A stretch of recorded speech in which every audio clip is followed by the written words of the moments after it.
Hello, it's your favorite sports Unc here. Don't forget to hit that subscribe button to join the fastest growing community on YouTube. Remember, Nightcap doesn't happen without you. So please subscribe or you're going to make Ocho cry.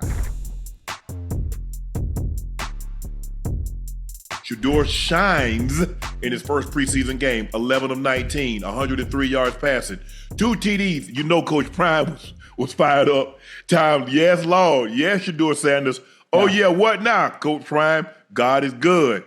Shout out to Cocoa Butter Brothers for sending us this video. LeBron James even weighed in. That young king looking good out there. Shedeur Sanders, keep going up, head down, and grind, and head high to the most high. Jordan Schultz, text from a high-ranking AFC North executive on the Browns rookie. Shedeur Sanders, it's early, but wow, actually shocked how good he looks. Nike football, when you get your opportunity, create the next one. Only matter of time. Yeah. Ocho. Yeah. We could pick 2 plays, Ocho. Well, damn, he missed the Sam Strong safety blitz where he had a guy ride over to the flat on 2nd and 18 and he skipped the ball to him. But you saw that over route that Brock Purdy throws so well in the San Francisco offense. You see him fit the ball into those small windows. Yeah. Did you see him on the move throw that touch pass? Now, the receiver made a great one-handed catch, but did you see the touch? Yes. So, take off. You go ahead. Listen, I wanted to see what Shedeur would look like in a situation that wasn't advantageous to him. He didn't get any reps. As many reps as he should to prepare himself, to be prepared for a game like this of this magnitude. Dylan Brooks hurt. Kenny Pickett hurt. Joe Flacco not playing. So the card that he was dealt to go into this game, can you be a leader of men? Can you go in calm, show a presence of leadership, run the team, command the team, show that regardless of who's around you, you can still conduct yourself like quarterback one. He was calm, under pressure, went through his progressions, made some great throws, had some errant throws. You know, obviously that's what film is for. That's what the preseason is for. The fix, the nooks and the crannies to get him out. He looked like he belonged, He looked different. He did. And Andrew Berry, you made the right call. Mm-hmm. There's a reason that you wanted him. There's no reason he should have dropped as far as he did. You cannot tell me as any scout of those 32 teams that didn't need a starting quarterback, but those that needed a quarterback and were in need of one, watch film on Shedeur Sanders and what he did at Jackson State and what he did at Colorado and say, you know what? No, that's not my guy. The quote you just read from the scout in the AFC North, if you watch film, what did you expect him to look like? Mm-hmm. He looked exactly like he looked in Colorado. He looked exactly like he looked at Jackson State. Calm under pressure, in the pocket, going through progressions, making the right throws. That's what we expected to see. What they expected to see and what some hope to see might be 2 entirely different things. Talk to me now. Now, hope. Man, I sure hope this happens, man. Versus expect to see what I wanted to see. Mm-hmm. I wanted to see exactly what you wanted to see. I wanted to see, could he play with poise? Could he throw the ball with conviction? Could he be decisive? Could he go through his progressions? Mm-hmm. The pocket collapses. Could he take off? He showed me some of everything. Mm-hmm. The over route.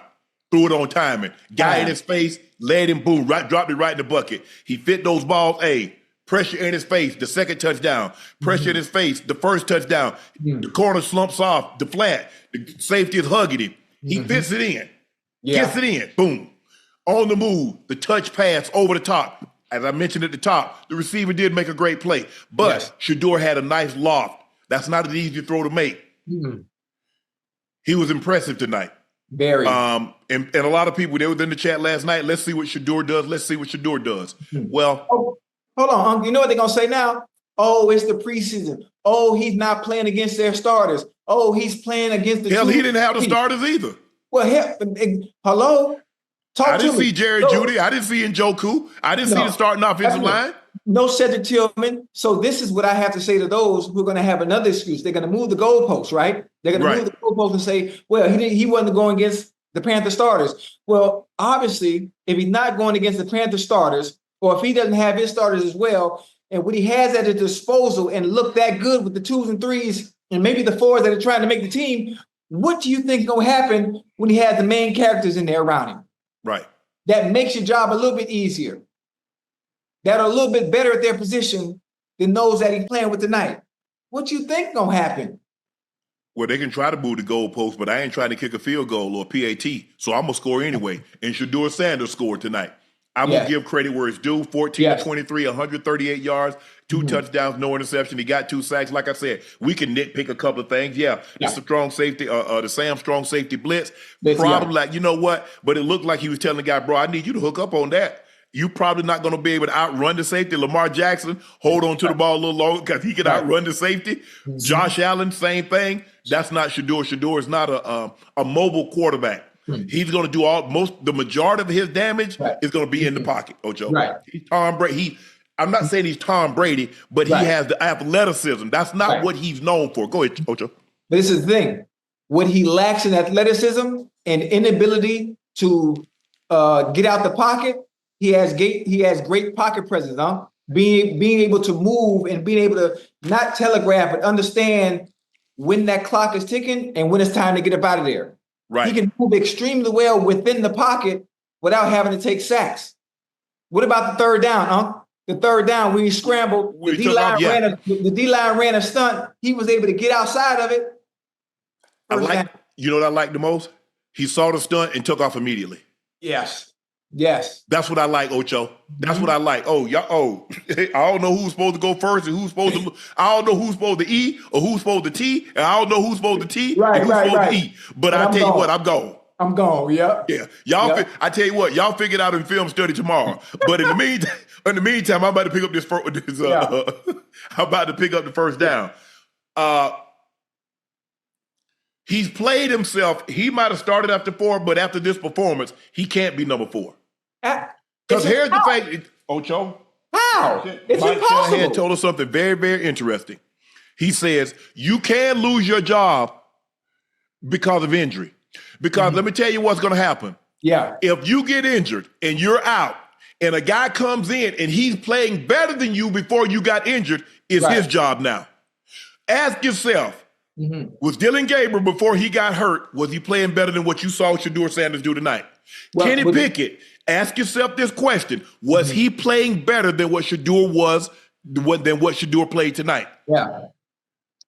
If you're going to honestly answer those questions, okay. Right. And the thing about it, what people need to understand, for those that are in the chat, it's one thing to have joint practices. It's one thing to practice against yourself and look good against your players. Yes. Everything is scripted, Unc. Everything is scripted, even defensively in those joint practices at time, because there's certain things they want to work on defensively and there's certain things that you want to work on offensively. When you get into the game, nothing is shared from team to team. No. So it's a green light and everything going as if it's a real game. You're working your scheme, your game plan, and all you have to do is execute it in its simplest form. As simple as preseason games are from an offensive perspective in the way the plays are called. And he did that tonight to a hell of a job. One hell of a job tonight. And this is just something to continue to build off of. Clean up. There were some mistakes. Obviously, there are going to always be mistakes and things you can get better at.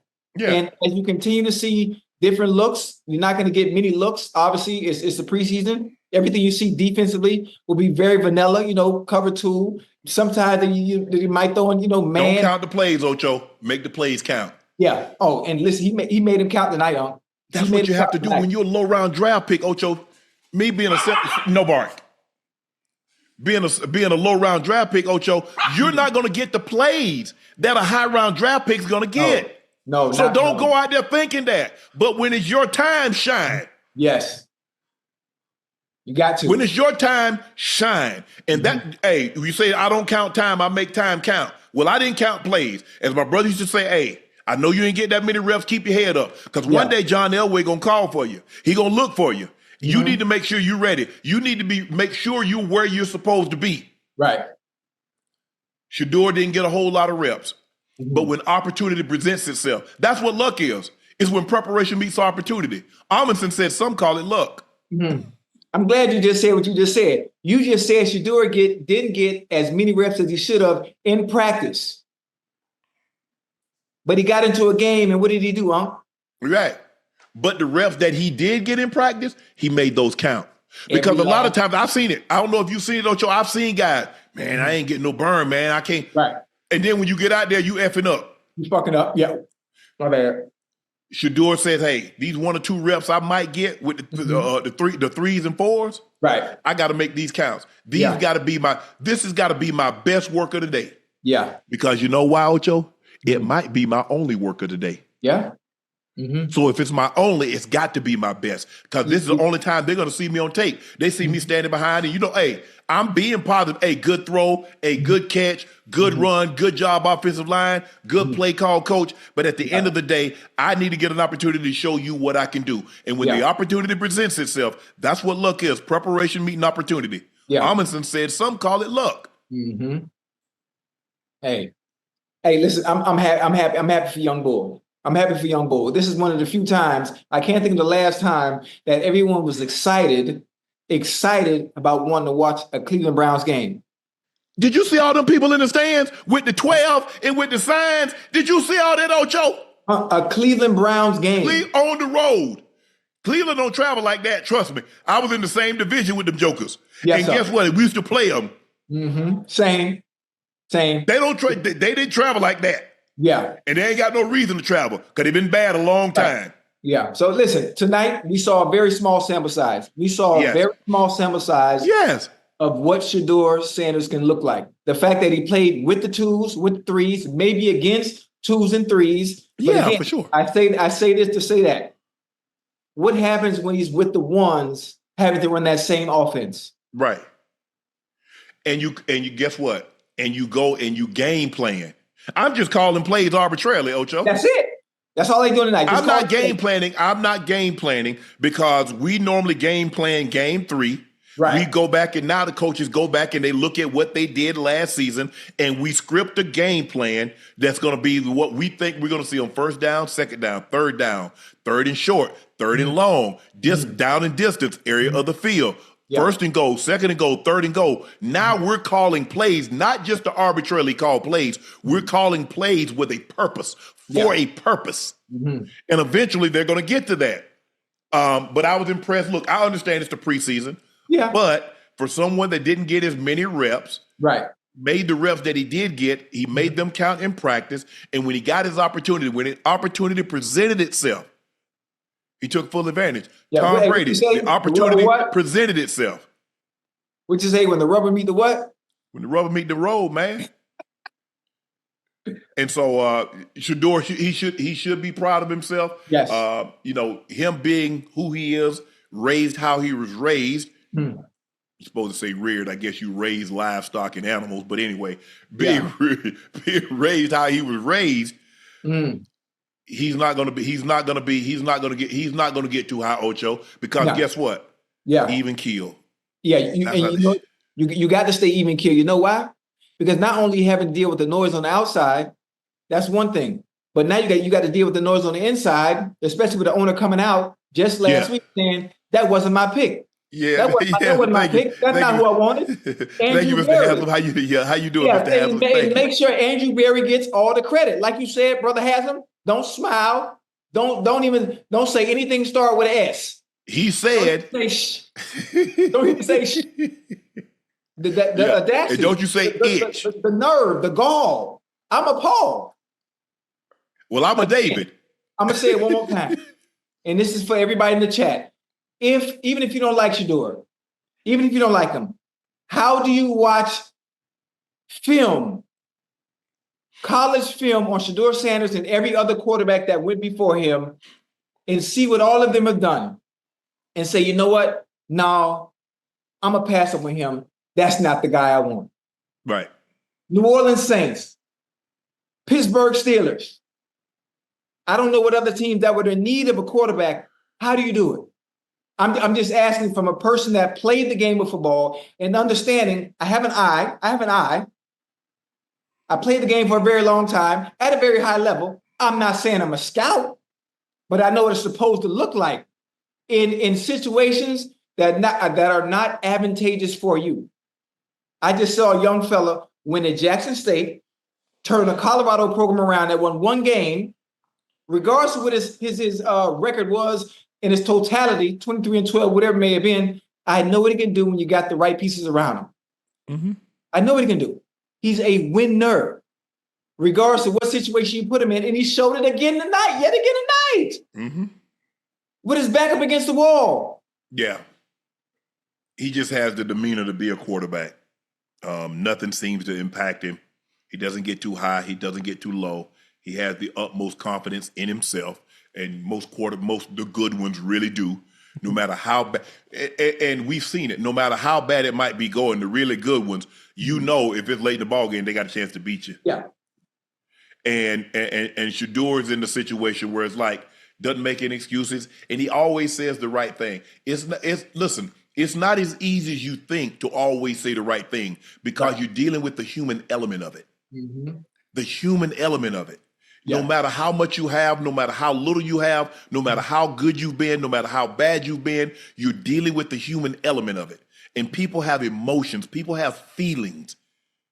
And so sometimes when people lash out and say things like, damn, man, you know, you take the amount of time, but he hears what's being written about him. Absolutely. He hears, he sees. If he doesn't, he's getting word. It's getting back to him. Uh-huh. But I just love the way the man, he kept his head down, closed off his ears, and just did what he was supposed to do. He went to work. Yeah. And that's how you have to approach it. Don't get mad. I ain't trying to prove y'all wrong. I'm trying to prove me right. And in the process of proving me right, I'll prove you wrong. It was a great job. It was his first outing. Like I said, those throws.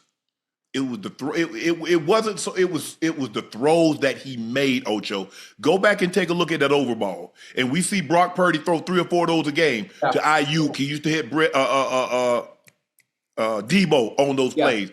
Kittle on the over. Look at how he threw that ball. The timing of it. Do you understand the anticipatory skills you have to have as a quarterback with pressure coming at you? There was one overthrow he couldn't even see. Yeah. Because on the replay, we couldn't even see him. We just saw the ball come out. So he's anticipating where the receiver was going to be, and he just made the throw and put it only where the receiver could catch it. Yep. That first touchdown. People understand. When people saw tonight, I don't think they understand how difficult the game is. But he made it look like he's been doing it for a very long time. It's his first time. In an NFL game. But he's used to it. Chad, look at his mannerisms. Look how he walked on the first down. Okay, he almost did the watch celebration. He said, you know what, I'm looking at the time, but it ain't time yet. And just everything about him in being quarterback number one, just the way he carried himself. He was ready for the moment. No matter what they did, no matter what they said, just put me in a situation, just hand me the cards. Give me the hand. And I'm going to play it. And he did that just exactly how he should tonight. The hand he was dealt, he played the hand very well. And it's only going to get better from here. It doesn't go backwards. You don't digress. I'm excited. And this is coming from a Bengal fan. At heart. I'm excited for the Browns to finally maybe have the answer at the quarterback position after trying 35 times over the years. You know, listen, man, I can go on and on about this, but go ahead, you got it. I think the thing is, the biggest thing that an athlete can have is the ability to believe that he belongs, he or she belongs. Mm-hmm. I was a 7th round draft pick. Shedeur was a 5. There was 12 rounds. When I was a 7th, there were 7 rounds. He's a 5th. Yeah. But there is not one point in time that I didn't feel I belonged on that field.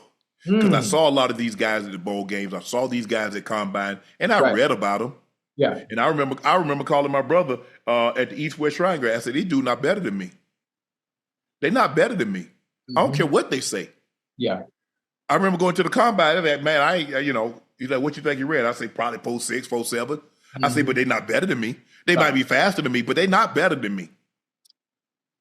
I belong in the NFL. And when I went to Denver, all those guys that went before me, I'm like, ain't no way. I remember asking myself, how in the hell did you get drafted before me? Yeah. I said, but don't worry about it. Don't worry about it. I said, it won't be long. It won't be. It was like the cat when a girl used to say, boy, the cat got his tail caught in the washing machine. You know what he said, Ocho? He said, it won't be long now. He said, she didn't know what he was talking about. His tail wouldn't be long anymore, or it wouldn't be long for it all be over. Yes, sir. Yeah, man. And when we put the pads on, Ocho, first, I'll never forget, because, the rookies, we went to camp before the vets. So we would go like a couple of days before the vets. So we would already be practicing. Right. In Denver before we headed up to Greeley. Right. I saw them. They was nervous, Ocho, like a long-tailed dog with a porch full of rocking chairs. If somebody leaned back and go be on the stage, Ocho, you know what I'm talking about now. I saw they were nervous. I said, oh, yeah. That's all I need to see. Just a little fear. Just a little fear in a man's eyes. Because that's my greatest ability. Yes. Another man's fear. Yeah. I like it. And listen, I know we've been talking about Shedeur, but listen, remember what I told you about the Panthers, right? Yes. Chat, remember what I told you about the Panthers? If there's a dark, chat, stay with me real quick. If there's a dark horse team that I believe in this year that is going to creep up and maybe make it run into the playoffs, I said it would be the Panthers. They didn't look bad. Bryce Young didn't look bad. Jalen Coker went crazy tonight. T-Mac, the rookie from Arizona, looked good tonight. I know Xavier Leggett got thrown out, getting into a little tussle. Listen, I love the passion. It's just preseason. That's fixable. But again, look how the Panthers look early in the game. For those, I know everybody tuned in to watch Shedeur, but I'm telling you right now, and I said it first, someone that's not much of a Panther fan, didn't play for the organization, they owe me nothing. I'm telling you, the dark horse team for this season, the Carolina Panthers, Bryce Young, and that receiving corps. I'm telling you, watch. Ocho, I ain't never been that hot in a preseason game. No? The tussle? Oh, yeah. Hell no. They were going at it, huh? They were going at it. I don't really got no tussle in practice. Bro, because I'll tell you what Dan Reed's going to say, you fighting, that means we ain't working hard enough. Mike Shanahan say the same thing. Right. We ain't working hard enough. Bro, it ain't like it is now, bro. Them 2.5 hour practice, man, please. With pads, and you had on pads. Let me take that back, Ocho. You have on, what they call shells with shoulder pads and shorts. Right. It's not shells like they call it now. Basically got those little fitted styrofoam stuff on. That was not shells when I got in the 90s. Right. Shells with shoulder pads and shorts. Shorts, yeah. And we hit. We hit back then. 907 was live. Live, yep. Team was a solid thud up. It wasn't no touch the guy on his like a two-hand touch. Oh no. You put shoulders on him, you put pads on him. Yeah, you better come to balance and be ready. I remember Dennis Smith, we call him Kahuna, and Atwater. Man, they come down in that box. Boy, we had thumpers back then. Oh, yeah. Man, please. Hey, Atwater ain't played, boy. No. Atwater coming down here now. And Atwater wasn't the thumper like Dennis Smith. Kahuna was the thumper. Number 49. Whoa. More than Atwater? Yes, Lord. Ocho, I saw that joke, at 205, 210, I saw him sit lineman on their ass. They pulling, he ain't never go low. Right. He put that shoulder in their chest and sit them down. At 210? At 210. Dang. Go back, if y'all can find it, go back and check the tape. He hit Roosevelt Potts. They both ran, Potts come through the hole, he hit him. He was out cold? Marion Butts. Hey, if you a Charger fan, you know who, because back then, Ocho, they had a big running back. They had big Marion Butts. They had Rod Bernstein. They had they had Joe Caravello, big Joe Cox. I mean, the tight ends were like 300 pounds. Offensive line, mammoth offensive line. Yeah. Kahuna run through him. Go back and look at that play with Dennis Smith hit. He hit Marion Butts and he hit Roosevelt Potts. Yeah. Hey, you know who else was a thumper too? Remember Donovan Darius? Yeah. I played against Double D at Jacksonville. But that was back in the 90s. You had Chuck Cecil. You had Mark Carrier from Chicago. Yeah. Boy, back then, it wasn't nothing defenseless about that. They said, you got helmet and shoulder pads. What the hell you thought was going to happen? You come across the middle. Oh, yeah. You're going to get that work. What? You're going to get that work. Rodney Harrison. Oh, Rod coming with all forearm every time. Hey, I say, hey, bro, hey, Sharpe, just stay on my knees. I say, hey, gotcha. But boy, we definitely tried to hit each other in the mouth. Oh, yeah. Oh, yeah. Hey, that's a hard playing joker. NFL Insider says Shedeur Sanders still stands behind Dillon Gabriel for the Browns coaches. Gabriel is ahead of Sanders in the eye of the coaching staff, but rarely in training camp has that position matched what we've seen on the field. The quarterback situation remains the story of camp, and Shedeur Sanders is settling in to lead 3 scoring drives in the most extended action of the summer won't make the team's consistent stance that Sanders is fourth in a line any less perplexing. No reasonable person thinks Sanders will be fully ready to lead a team and consistently attack a complicated defense 3 weeks from now. He's shown enough talent and growth, however, to make anyone believe he should be on the team and have a chance to develop into a starting quality player. Sanders is talented. His throw out of the end zone to wide receiver Greg Lavardin in the preseason opener and his floater down the sideline to receiver Luke Floria later are proof.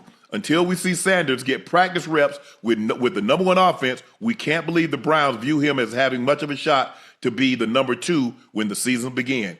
I agree with what they're saying, but that's my point is, okay, you saying, have we seen enough? Have you seen enough of Dillon?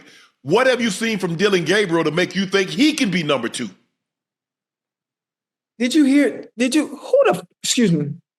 Who wrote that? The Browns Athletic Insider. The Browns Athletic Insider, right? Yep. So you see Shedeur do what he does. 3 quarters of football. 3, I think maybe played well into the 4th quarter, right? Yeah, I think so. So in a live game, you saw him play the way he played and still question if he can do the same thing when he has the actual starters at his disposal. I'm confused. My thing is, he says no reasonable person thinks Sanders will be fully ready to lead a team and consistently attack a complicated NFL defense 3 weeks from now. What about Dillon Gabriel? Has he shown you enough to make them believe that 3 weeks from now he can lead this team against a complicated defense? I digress even further. Has Kenny Pickett ever shown you that he can lead a team against a complicated defense? Because all I know is that what I keep hearing is what you're telling me what he can't do. Like my coach just said in college, find something that he can do. See, you keep telling me what Shedeur can't do. Well, your job as a coach is to put players in position and find something that they can do. Wait a minute, but where's the can't coming from when we just saw him do it? I know it's a small sample size. It's 3 quarters of football. But everything you said he can't do, he just did. Matter of fact, he just did what we already saw him do at Jackson State. He just did what we saw him do at Colorado. We just did, even though it's a small sample size. Unc, I played the game for a very long time. Yep. I played the game for a very long time. I'm a receiver. I know what it's supposed to look like. I know what it looks like when there's a quarterback that's playing in a game and he's confident. He's polished. His pocket presence, his mannerisms. I know what it should look like. We've seen Kenny Pickett with the Steelers. If he was the answer for Cleveland, he would have been the answer in Pittsburgh. What's the question you're asking? Because if Kenny Pickett is the answer, I need to know the question. Did he play for the University of Pittsburgh? Yes.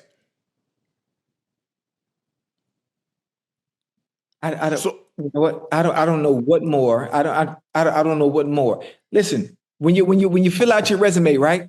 When you fill out your resume and you're going for that job interview, you want to put your best foot forward. Yes. You want to leave a lasting impression. Correct. Well, the lasting impression is what we saw Friday night from the person they claim is the fourth string quarterback. Yeah. Okay. What do we do? We build from that on Saturday. Well, you build from that. No, you build from that starting in practice by giving him more reps, more quality reps. You don't leave him in the position that he was in where he's getting a handful of reps with the 3s and 4s. You give him some opportunities with the 1s, with the 2s. I'm not saying he has to take 5, 6 reps with the 1s, but I'm saying you sprinkle, maybe you give him 1 or 2 reps. Maybe you give him 3 or 4 reps with the 2s. I do agree with this. Until we see Sanders get practice reps with the number 1 offense, we can't believe the Browns view him as having much of a shot to be number 2 when the season began. True. I do agree with that statement. You're not going from 4 to 2. If you 4 training camp, then all of a sudden the season start, you're number 2. Yeah. They're going to need to see you with the 1s and 2s to feel comfortable because they got to make a decision. And when you make that decision, you release somebody, ain't no guarantee that you're going to be able to bring them back and put them on your practice squad. Somebody might sign them and put them on the active roster. So that's the case, Ocho. Do I stay on your practice squad for, say, $25,000, $30,000, or do I go somewhere and get an opportunity to get a real roster spot and make almost $1 million a year? So that's the question that you have. That's a decision that you make when you release these guys, because I'm sure there are some guys, I would love to have him have another year learning our system. And when we come back next year, having the OTAs, the training camp, the season of working the scout team stuff. When we come back for OTAs, Ocho, he should be good to go. He should be fully developed and good to go. So I don't want people thinking that Ocho and I are beating up on Zach Jackson. I agree with what he's saying. But my thing, I'm more talking about the Browns as an organization, as a coaching staff. Because the fans are saying, you want us to believe you or our lying eyes? Ooh. I know what my eyes, I saw. I know what I saw. I hear what you saying, but I see better than I hear.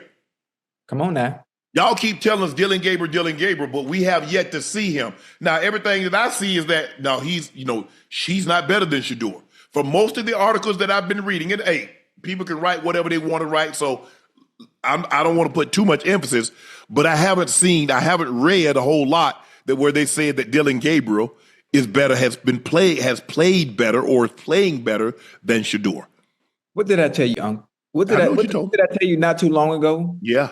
About how camp looked. Yeah. I'm not saying no names again this time because I don't want to get nobody in no trouble. What did I tell you? Yeah. And then exactly what that individual said, who's in there every day, that plays on the other side of the ball and has to see it, exactly what he said way back then, we saw it show up.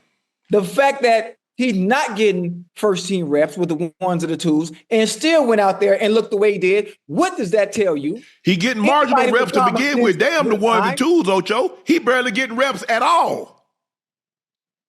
And then I'll say no more.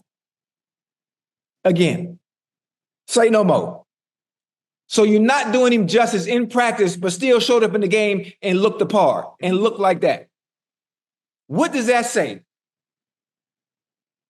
But we're going to see Saturday. And I hope Dillon Gabriel gets his opportunity because I would love to see what he does and what he gives that offense and that coaching staff that believes in him. I'm hoping he gets a fair shot.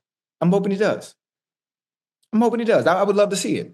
I would love to see it. I know he's a competitor. He was great at Oregon. He was really good. So I'm all for it.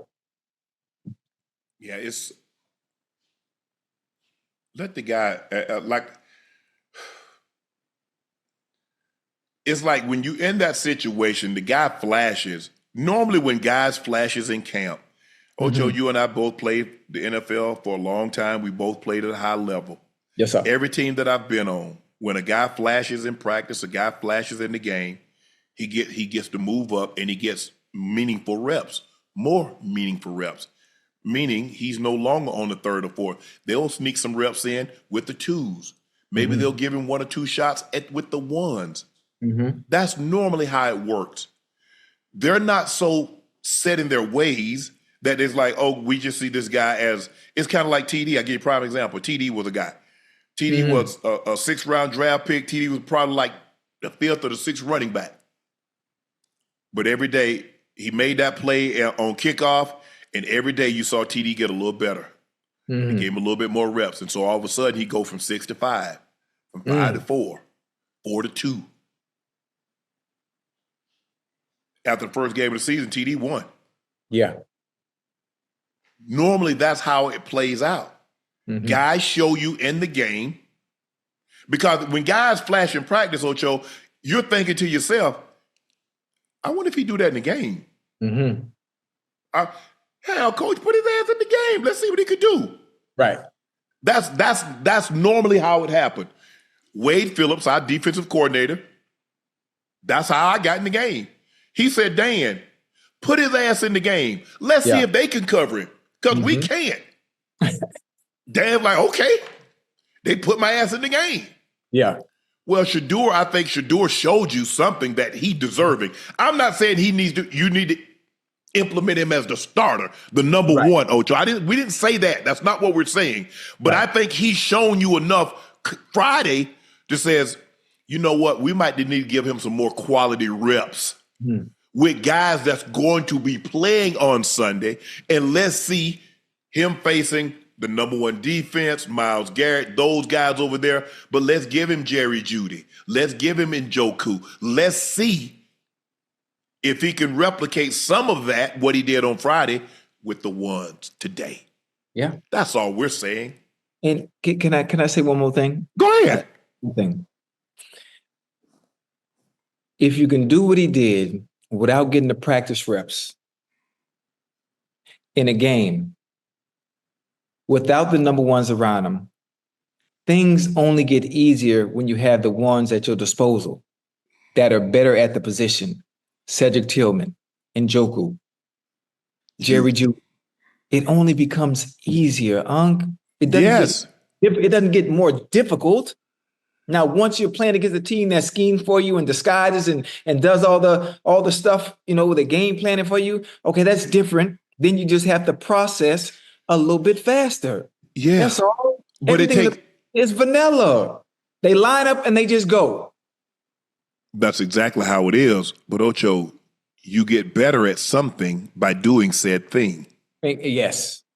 Exactly. You heard what you just said? You get better at something by doing said thing. But he wasn't doing said thing because he wasn't getting reps and still looked the way he did. I agree. But they don't view it that way. That organization, they don't view it that way. How? I don't know. I don't know. But I'm guessing in the direction in which they're going, I'm hoping they're right. They haven't been right in the 35 quarterback that they tried previously. Or maybe I'm wrong. No. I just think I do believe that he's earned the right to get quality reps with the ones and twos. I'm not saying that you implement him, that now he's QB1. I'm not saying he's QB2. Maybe, but I think he's earned that opportunity. I know one thing. They better put a statue of Andrew Berry outside that goddamn stadium.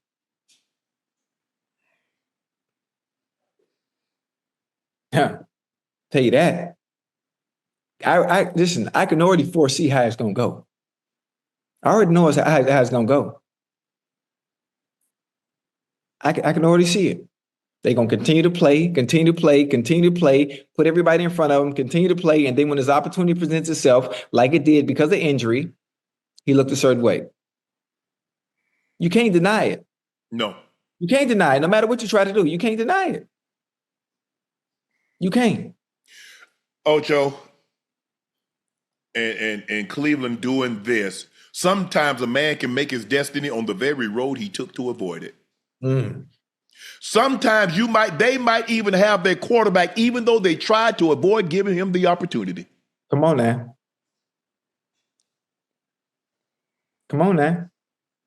On the very road you took to avoid it, you found your destiny. Mm. I just,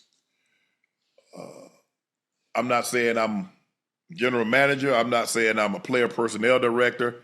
I just know that when guys flash, go back, Tom Brady, they kept 4 quarterbacks that year. Yeah. Coach Belichick said that he saw something in Tom Mm-hmm. that said if he got more of an opportunity, he might be okay. He didn't know he was going to be this. Hell, if he knew he was going to be that, somebody would have taken him in the first pick in the draft. Right. But he flashed enough. Guys, late round picks. Okay, like he showed something. He just sometimes you just need time. Sometimes you need more opportunity. Mm-hmm. Looking at Trey Lance, like he needed time. Time which the 49ers didn't have. Mm-hmm. The 49ers are on the clock. They got to win now with the roster that they have. They're not in rebuild. Well, the Cleveland, you just gave a guy $140 million. He's under the assumption. Now, he played it both ways. I want out, y'all not winning, got this money. Hey. But what are y'all doing? Are y'all in rebuild or you trying to win? Because y'all see who is in y'all division. Lamar Jackson and Joe Burrow. Now, Lamar Jackson is 27, 28. Mm-hmm. He got another 5 to 10 years in Baltimore. Joe Burrow might be a year younger than Lamar. He's got another 5 to 10 years in Cincinnati.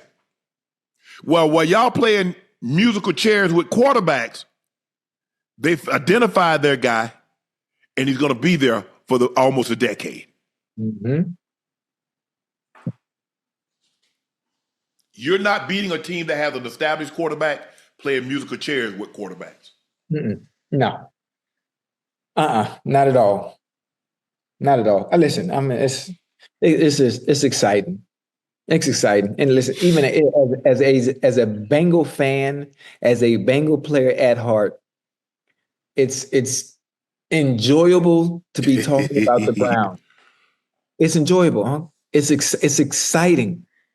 It's exciting for Brown fans. I mean, when's the last time you had a player of this magnitude who's a rookie that has you guys in the national spotlight like this? Right. Huh?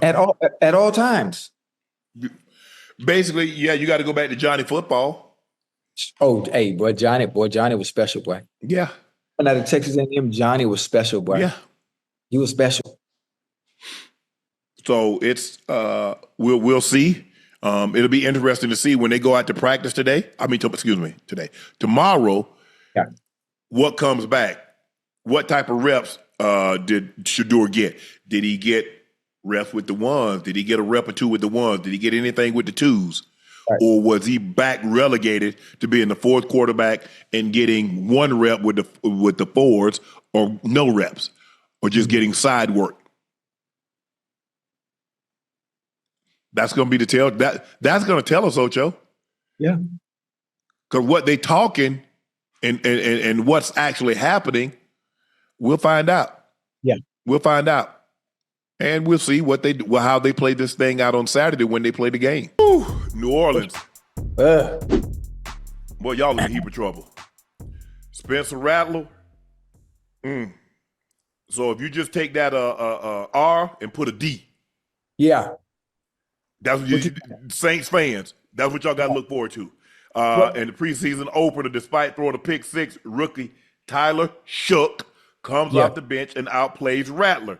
If you could believe that, it's kind of like getting bit by a water moccasin or a rattlesnake. Yeah. It's just how close are you to antivenom? I mean, both are going to hurt. Right. Both are going to, in excruciating pain, swelling will be immediately, shortness of breath. Yes. That's what you get with these two quarterbacks. I don't know why they didn't. I hope Kellen Moore, who's a Super Bowl winning offensive coordinator, I hope he signed a long-term deal. Like 6 years. Because it's going to be a while with those two quarterbacks. Yes, before they win. Same quarterback in the first preseason game. Rattler was 7 of 11, 53 yards, 0 touchdowns, 0 interception, but he did lose a fumble. Tyler Shook, 15 or 22, 165, 1 touchdown, 1 pick six. Ocho, go ahead, What Ocho. you think? But listen. While I was watching the game today, before the game started, I threw out a tweet to Saints fans. I have a lot of Saints fans that follow me on Twitter. Excuse me, that follow me on X. And the question was, are you guys optimistic about Spencer Rattler as quarterback number one? And all the answers were unanimous in saying that they don't believe in him. And there were a few that said, you know what, I'm optimistic about him. He can improve in his second year. So based on the small sample size, what we were able to see from Spencer Rattler today, it did look promising. But again, it is a preseason. It is a preseason. Maybe a little rusty. First time out against competition outside of yourself. So I want to give him a little grace. But he's not a rookie, Ocho.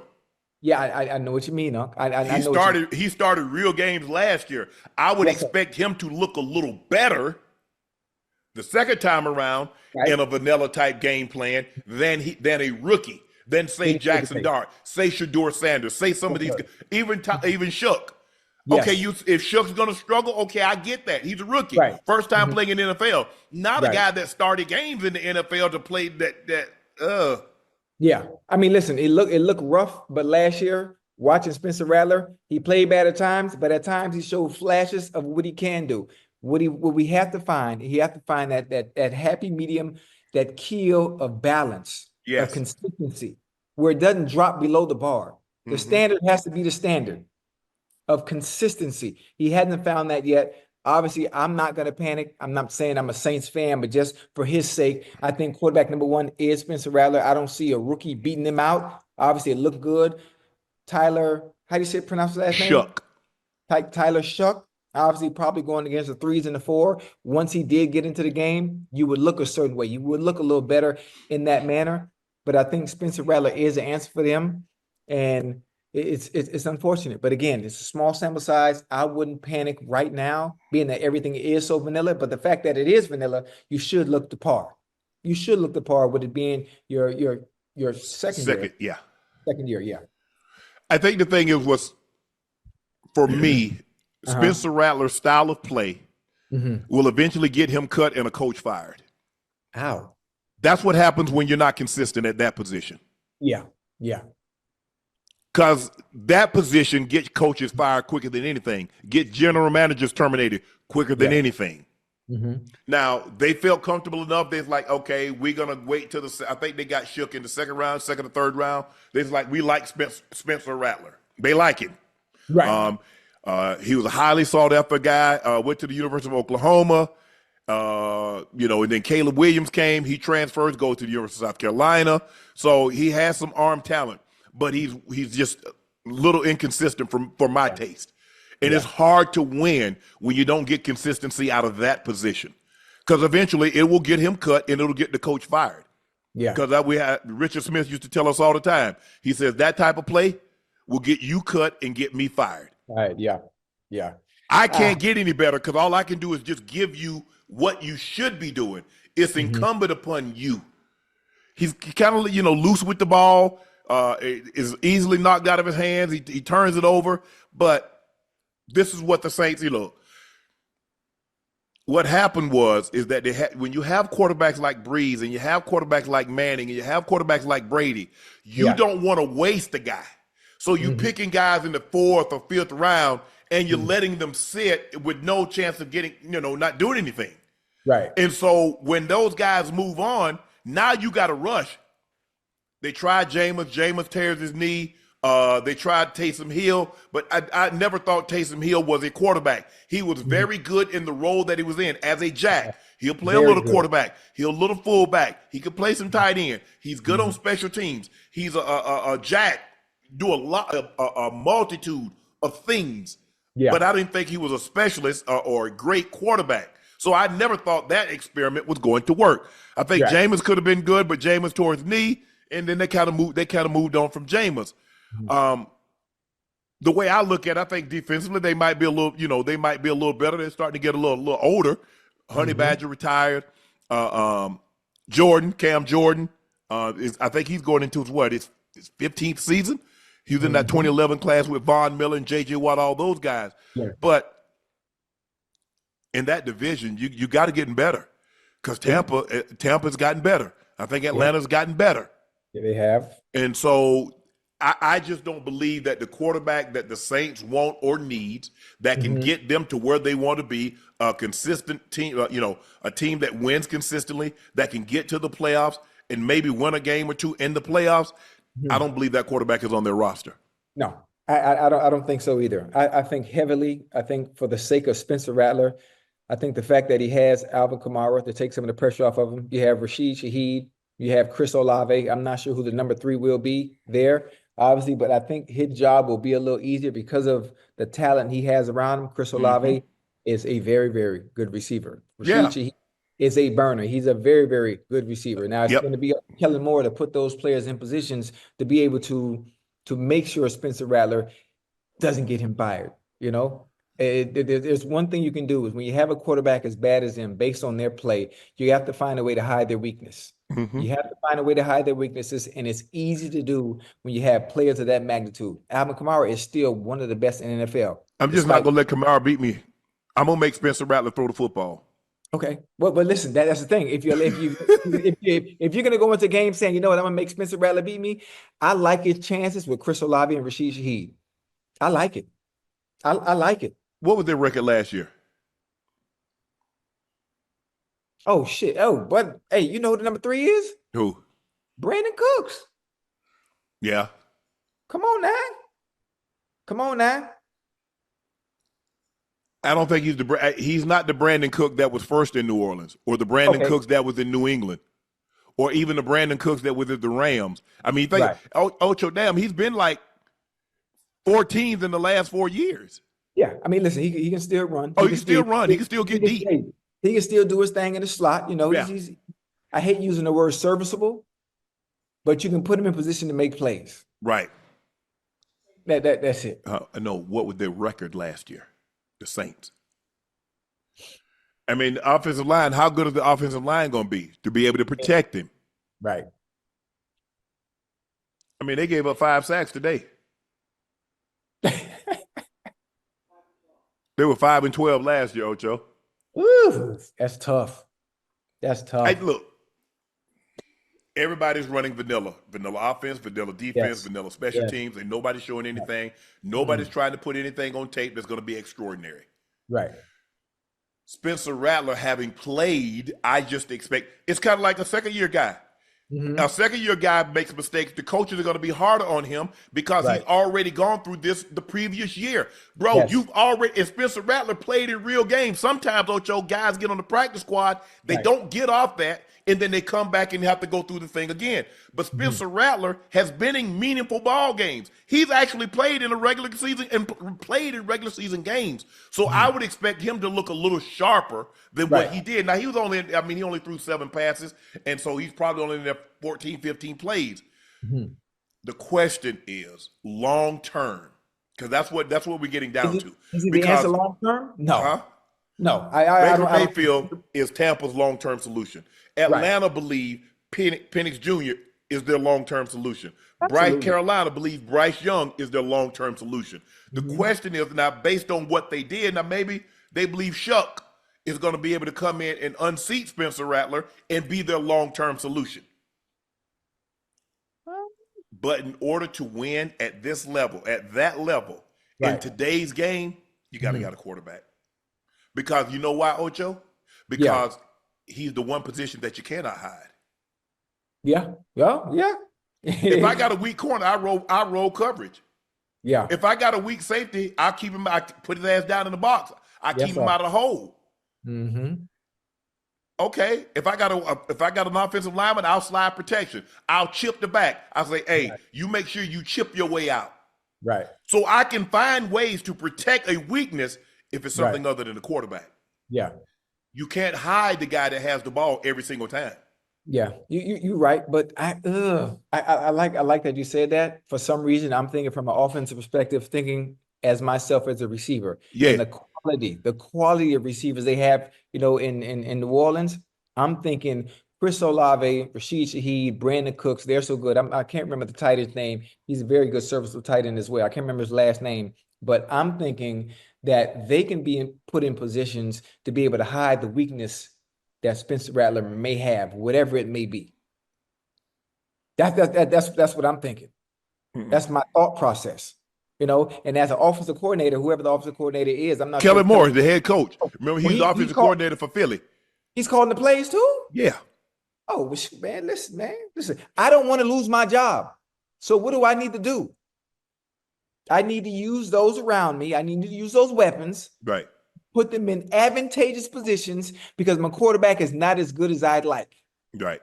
Juwan Johnson and Taysom Hill are the tight ends. Oh, Juwan Johnson. Hey, he nice. A young fella. Yeah, he's more of an F. More of the H-back type. Got receiving skills. Got more of a move tight end. Taysom Hill's the same thing. You can do a lot of different things with Taysom Hill. You can put him at fullback. You bring him in and run the tush push with him. You can throw him the football. You can do a lot of things with him. And Kellen Moore has a very creative mind. But you've got to get consistent play from the quarterback position because it's the one position you can't hide. Eventually, I'll figure you out, and I'll make him beat me. I'll make him beat me, and I'll see if he can do it. Hey, that's tough. That's tough. Yeah, it is tough. And the fact that I asked that question and 90% of the Saints fan were like, it's going to be a long year. We might win 4 games. Hey, we won 5 last year. We still haven't addressed the position that is the most important that we do need. And obviously, it took Tyler Shuck in second round? I think they took him in the second round. No, 40th overall, Ocho. 40th overall. Second. Okay, yeah. So I'm assuming, I'm not sure what they saw on film from him as opposed to what we saw on film from 12. But listen, that conversation it's like beating a dead horse. They saw what they saw. I'm not sure who the scouts were and felt he was the answer. So maybe he is. Maybe he is. We'll find out. Yep.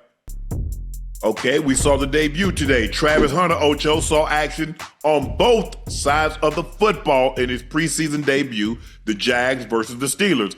On offense, he had 11 snaps, 2 receptions, 9 yards. On defense, he had 8 snaps with 0 targets. Ocho, I might have to get a couple of more jobs like you because the way they got these games spread out and how you're going to have to pay, damn near, you basically got to pay to watch each individual game, Ocho. Listen, you know what you can do? You can use YouTube TV. You can use YouTube TV where you get most of the games. And also I have the NFL app on my phone. So the NFL app allows you to be able to go back and forth through some of the games you want to. You can't see them all at the same time. But it's just the preseason, Unc. It's just the preseason. So it's kind of difficult to be able to watch the ones you want to watch based on location and where they are. So because most of them are regional games. Right. But once the regular season gets in, you'll be able to watch multiple at one time, especially the 1:00 games, obviously the 4:30 games, and then those that are slated at 7:30. Right. He did have 11 snaps, 2 receptions for 9 yards. Nothing deep, nothing significant. He gave up leverage on one play. He'll learn. These guys are really good. If you got leverage and he had leverage and let the guy bounce outside, you ain't catching those guys. You got to maintain your lane of responsibility and integrity. But like I said, it was I just wanted to see what we saw what we saw. It wasn't, what I'm saying? How do we rate it? He caught 2 passes for 9 yards and he had 8 snaps with no targets. The one thing is it's not nitpicking. One thing that he will learn too on the 2 passes that he did catch. I always call it that Marvin Harrison. Remember Peyton Manning and Marvin Harrison always having that short under 6 yards coming in. But he did so well in college that the players and the DBs in college didn't do. They would overcommit so much, he'd be able to spin out the back door.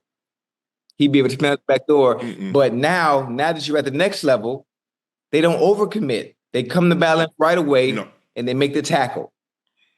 So he tried. And you got to be careful with that too, Ocho. Because them big guys. He tried to spin out both times. The big guys trailing now. Oh, yeah. You know that, because what happens when they see that ball thrown? What do they do? Yeah, they're coming. But this is the thing you got to remember. He's coming from outside the in and trying to spin back outside. Hope DB is out of control. But most of the time, they're not out of control. No. So they were under control. Listen, you split the man in half when you attack coming to tackle. You always hit the target. So I mean, outside. You keep you don't let him get on your outside shoulder, because a lot of times, like you said, they overcommit and the outside shoulder is inside the man. Now he spins out. Now see, as long as my outside shoulder is free, I can tackle you. Yeah. So and that's it. That's it. He'll see it'll be much more difficult to be able to do some of those tricks that you did in college, because these were out of control. They overcommit. They attacking the inside shoulder. And all you got to do, once you spin back, it becomes a foot race, and you running down the sideline. Racing to the corner. Now I got my inside half. I got my stiff arm free to stiff arm you and pick up yards. But yeah, those are things that, as you play at this level, you'll learn a lot of the tricks of the trade. You'll know when to get down, when you can fight and struggle for extra yards, because I'm telling you, those big guys and those legs hurt. When them 300 pounds hit you, that's different than a DB tackling you now. Because he putting helmet on you and he putting 300 pounds. Exactly. So, and on defensive side, like I said, he just had that one play that I saw that he gave up leverage. But other than that, nothing, really major to write home about. I don't think it's going to be really hard to judge him, Ocho, unless he gets significant snaps. You know what I'm saying? And they give him an opportunity, and we see them like game plan to get him to football. It's hard. I mean, he caught 2 passes, 9 yards. Listen, I thought obviously the hype around Travis Hunter, second round, second pick in the draft. I thought they were going to feature him a little bit, but obviously the play, they allowed Trevor Lawrence, they allowed the offense to flow. Whatever they gave him, they didn't feature him. First play of the game, Brian Thomas Jr., goddamn hits on the right side. Then I thought they would come to him at some point and just get him acclimated and get him going. But nah, they just waited. When the opportunity presented itself, they threw in the ball, and it was simple. Yeah, me personally, I think he's going to spend more time on offense than defense. But hey, that remains to be seen. But I do think you'll probably get a lot more. You will see a lot more of Travis and what he's capable of doing once the season starts. I don't think they're going to try to prove any point or make anything, do anything. Have him do anything spectacular in the postseason. Because the thing is, Ocho, I want to, you try to keep most of your stuff under wraps. You got to. I don't want to show you too much in the preseason because these games don't mean anything. I'm just trying to get timing. I'm trying to get the guys, in football shape. Because here's the thing. Now, with 3 games, you play the 3rd game. Now you got a week in between when you play again. It used to be, Ocho, we played that Thursday, Friday, and guess what? We was playing the following Sunday. It's not like that anymore. So now you play. Now you got another week in between before you go play. And so I'm just trying to get the guys as conditioned as I possibly can, let them know what is going to be expected, the timing and all that stuff. But I think Trav is fine. Like I said, 11 snaps, 2 receptions, 9 yards, 8 snaps, 0 targets.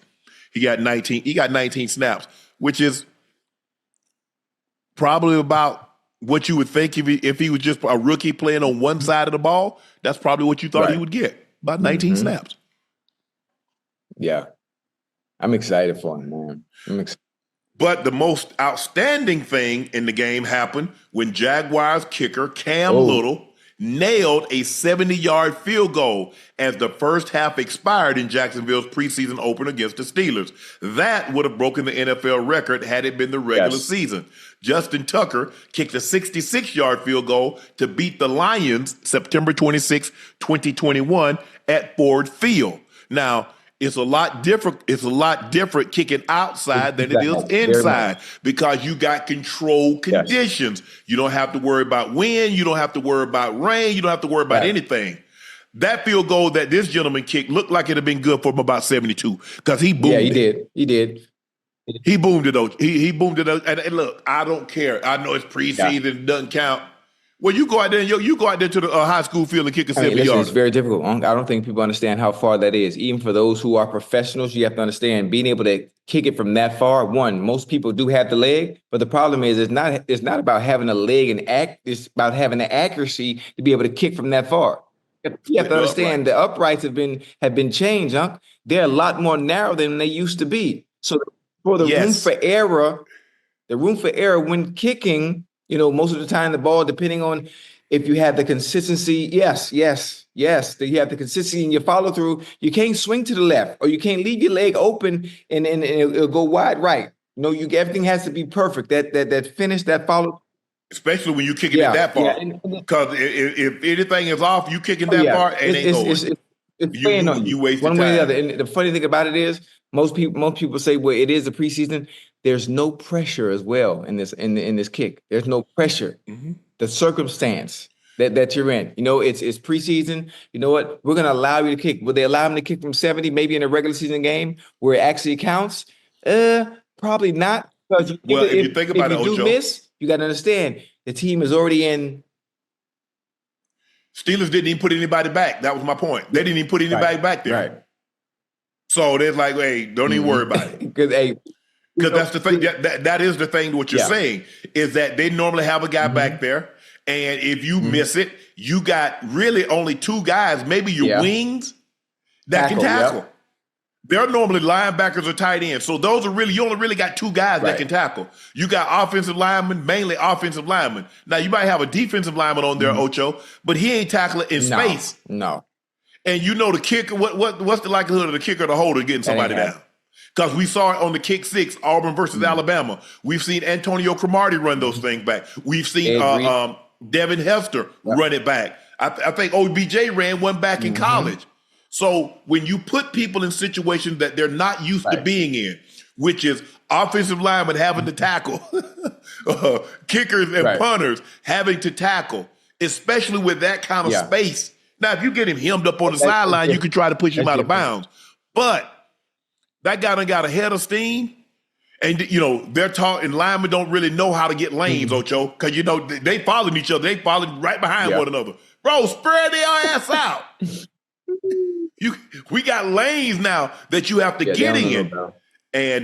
But I was like, and why not, like you said, Ocho, why not try something like this? Okay, now I got the confidence.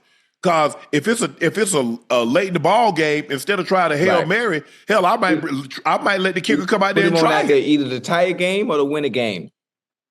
Yep, especially if we're in Indy or Houston, because those are indoor arenas. And there's no factors from the outside elements. Yes.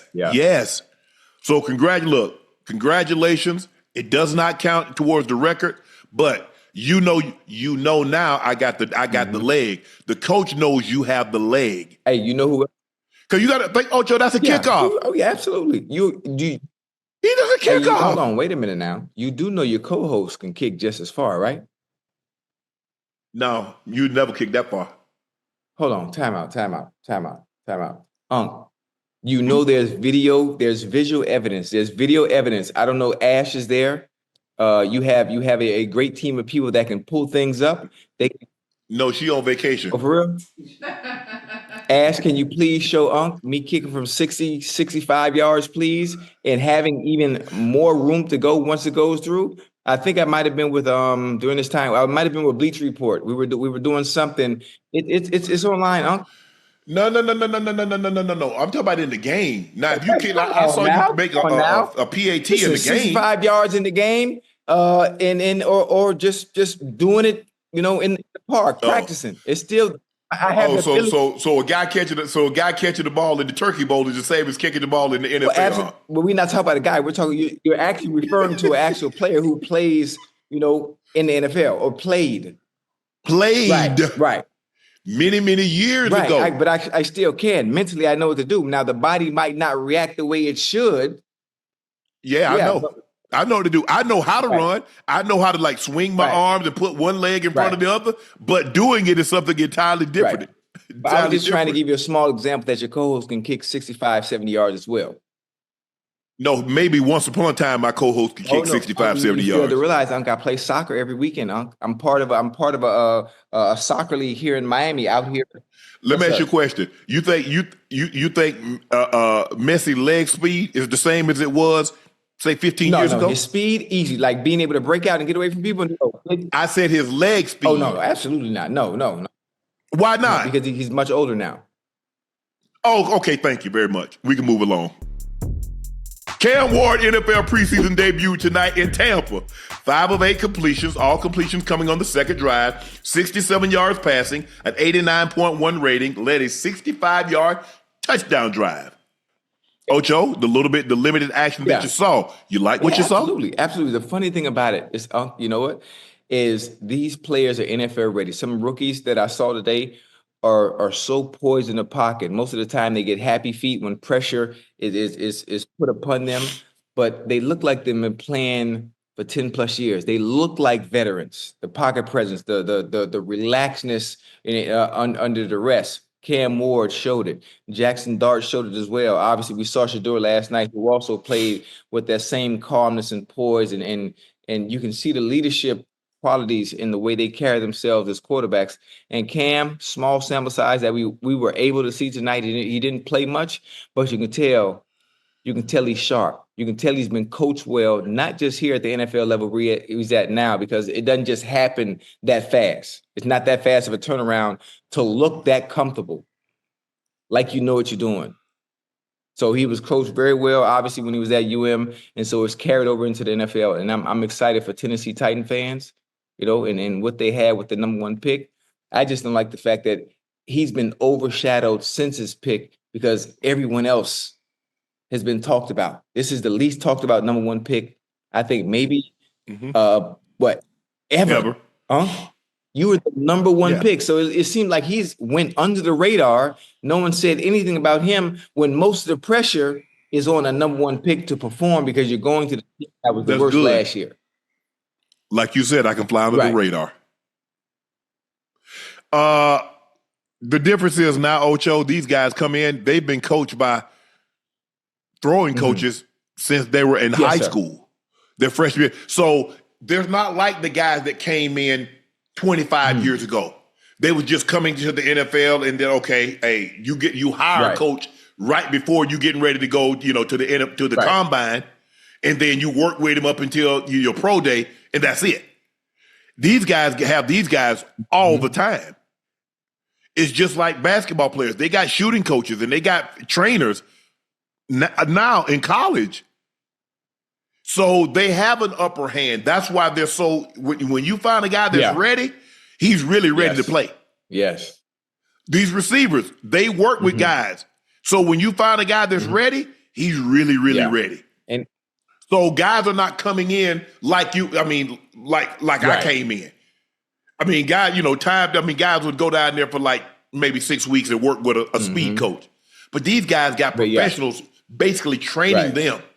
Sometimes they have them in high school, Ocho. So just imagine you going through the process and they giving you pro style advice. And you know what? I think that's why so many different quarterbacks, obviously, they look the par, but don't have all the other intangibles to be a starter.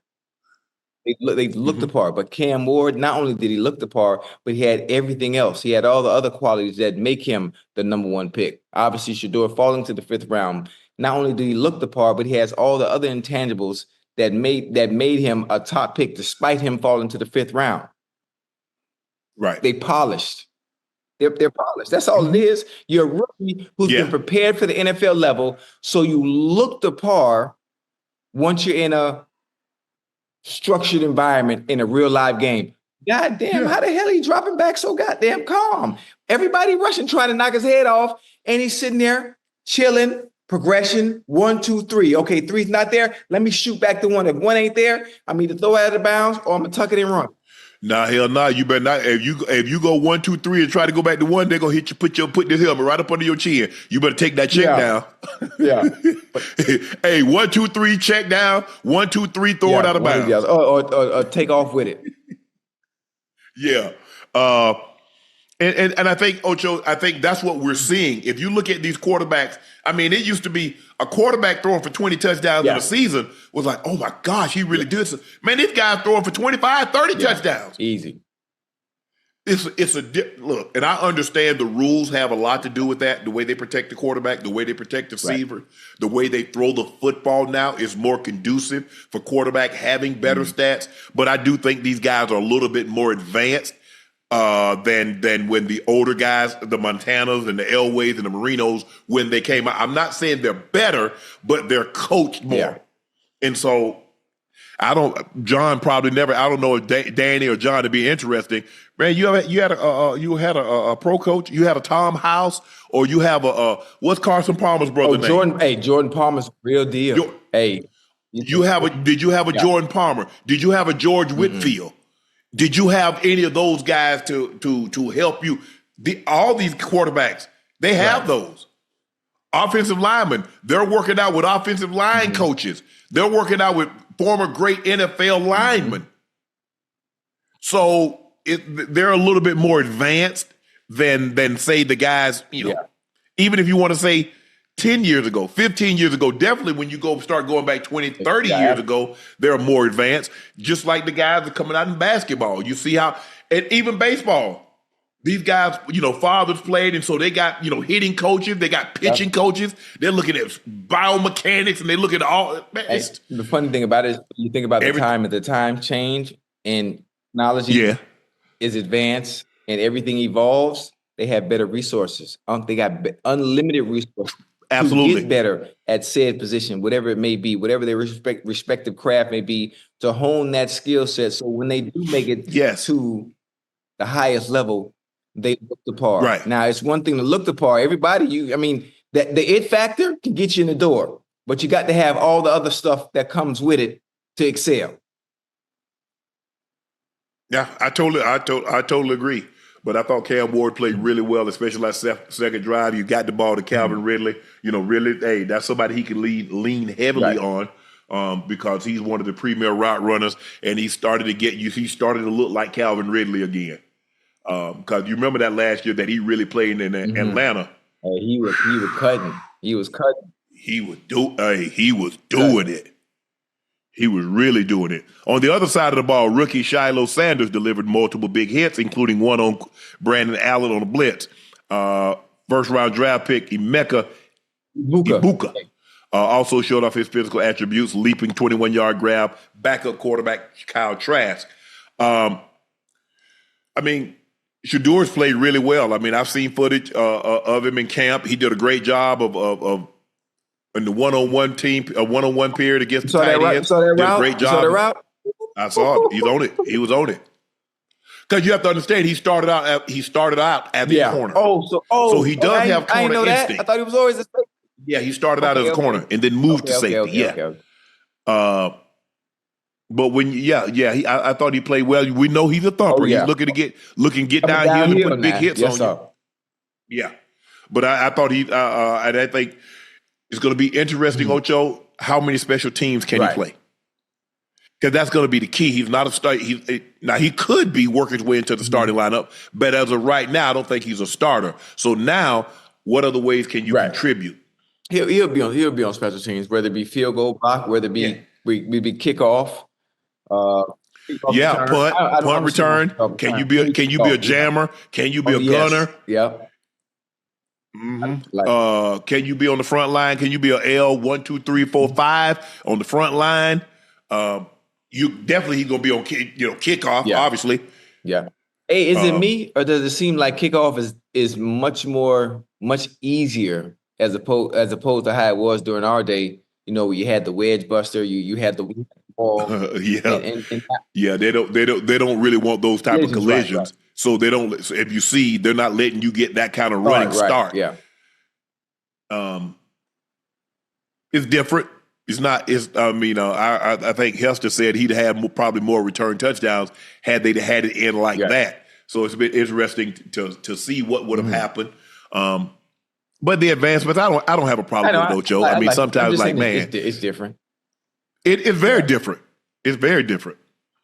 The guy that you really like in the first round, the Bucks selected Emeka Ibuka. You like him. You like McMillan, Carolina. Hey, they both look good. You like I think did Golden go in the first round or the second round? Matthew Golden. Okay. Oh yeah. I think McMillan in the second round. He ran 4-2. First, number 23. Then they had Jaden Higgins went in the second round. Luther Burton III went in the second round. Trey Harris went in the second round. And Jack Beach went in the second round. So there were, in the first 2 rounds, there were 7 receivers that went in the first 2 rounds.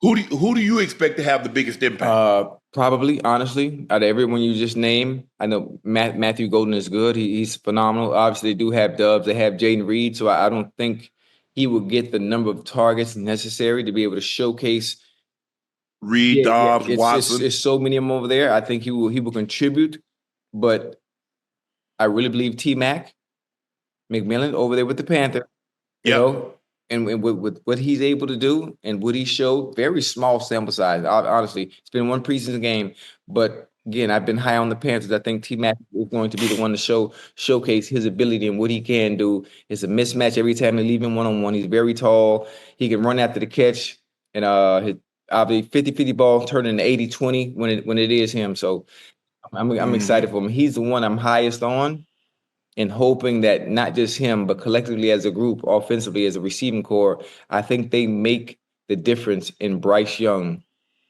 taking the next step in his career. I agree.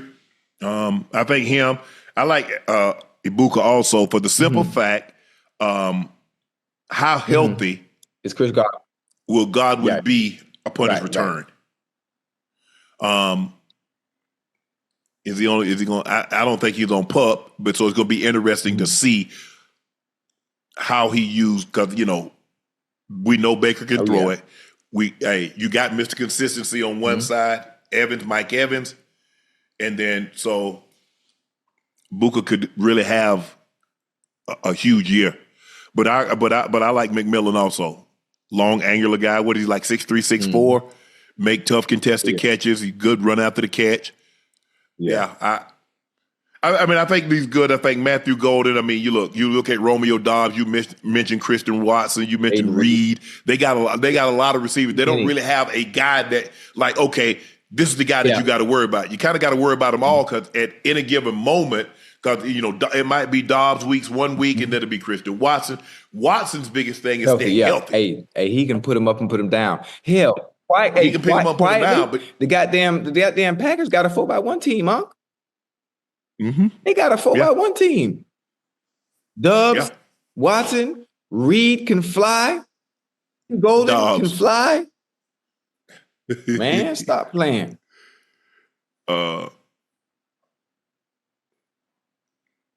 Yeah, I think McMillan and Ibuka would have the biggest, but I'm not going to sleep on Luther Burton. A lot of people thought he'd be a first-round draft pick, receiver out of Missouri.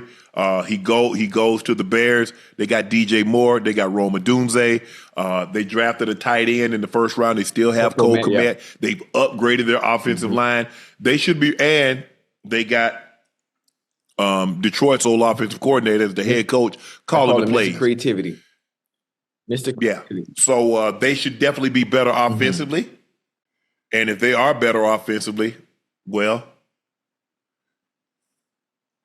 big number. Because if you look at Detroit, you look at Jameson Williams, had a phenomenal season. You look at Amon-Ra St. Brown.